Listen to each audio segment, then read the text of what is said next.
Satellite communication is expected in Samsung's Galaxy S25 Ultra. It's fantastic news for Samsung enthusiasts who are anticipating the satellite SOS feature that Qualcomm and MediaTek are set to deliver their new CPUs this month.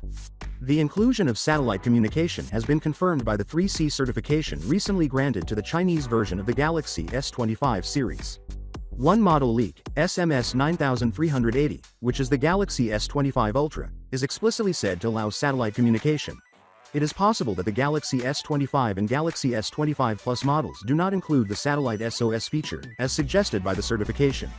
It was also verified by the 3C certification that a charging cable would be included with the Galaxy S25 series, but no charger will be included in the box. Although the basic model may only have a 25-watt charging speed, the Galaxy S25 Plus and S25 Ultra are expected to retain the 45-watt super-fast charging technology. You will be able to send an SOS via satellite communication on your phone in an emergency, even if there is no ordinary network coverage. This feature of satellite communication may be free for a short while, but it may eventually become a paid service. Alongside Verizon's announcement that it is trying to implement this advanced SOS feature, Google unveiled its satellite communication technology with the Pixel 9 series. In times of emergency when ordinary network connectivity is unavailable, this technology can come in rather handy. With regard to adding satellite functions to its international models, Apple is now the sole global brand. One version of the Galaxy S25 Ultra, according to a new leak, has 16 gigs of RAM, suggesting a significant RAM boost.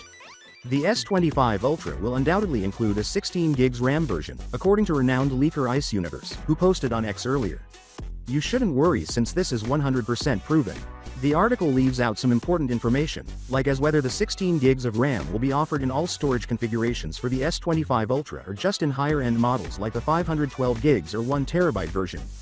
The Galaxy S24 Ultra, which now provides 12 gigs of RAM across all storage options, is still a considerable jump, thus this is still a noteworthy improvement. Although some of the memory is allocated to managing artificial intelligence-related duties, Google recently boosted the RAM in all Pixel 9 Pro models to 16 gigs. Finally, what are your thoughts about it? So without being said, let me know your thought in the comment below, and if you are new here, please subscribe. Peace out.